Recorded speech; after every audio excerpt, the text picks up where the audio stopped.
এইরকম জাহেলি তো জিন্দগি জাহেলি তো বুঝাই গেছে কিছু দাওয়াত বন্ধ হওয়ার কারণে কিছু অন্ধকার হয়ে গেছে। কিছু জিন্দা মানুষ কী করছে সিরিয়া দেখছে, নানান ধরনের মানুষ মানে ফেতনা ফেজত করছে, মানে জানোয়ারের থেকে আরও বেশি। তারপরে হুজুর সাল্লাল্লাহু আলাইহি সাল্লাম পুরো আলমের নবী নবী বানায় দুনিয়ার মধ্যে পাঠাইছে। ওনার বানানির জন্য 1,24,000 পেগম্বর বানাইছে। আর ওনারা সর্বপ্রথম সৃষ্টি করতে কিন্তু পাঠাইছে আর জামানার অল্প হায়াতকে আয়া হেরা মেহনত করছে, মানুষের দিলের মধ্যে যেমন মেহনত করছে, কিন্তু মক্কার মদিনার মধ্যে মেহনত করছে, পুরো আলমের মধ্যে কিছু দিন পেয়েছে। আর এই দিন মেহনতের কোরবানির বদলতেই জিন্দিগির মধ্যে মানে আমার আপনার জিন্দিগি আমার হলে মেহনত করবো না।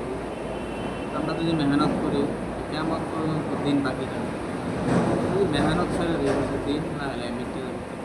এরকম একটা ক্ষতির মধ্যে যদি মেহনত করা হয়, এটা একটা ফসল দেখা পরবর্তী এটা মানে কি পরবর্তী ফসল করলেও এটার থেকে কিছু আর যদি ফসল না করা হয় এখানে হাফ পিছু নানান ধরনের কীরা মাকড়া হয়ে যায়, এগুলা একসময় এরকমও মানুষ যাইতে পারে।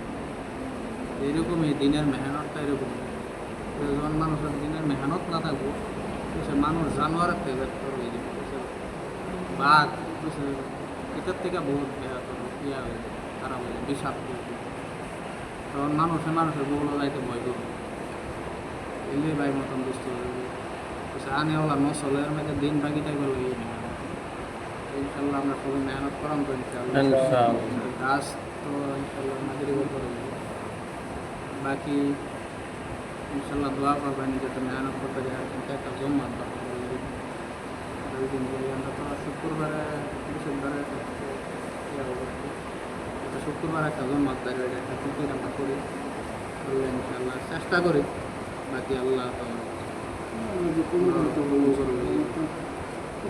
সবারই দান করে না, দিল্লির জমাতও আছে, ছবি আছে কিছুগুলো তো দান খাওয়া ছাড়াও আছে, একবার 2-3 আছে,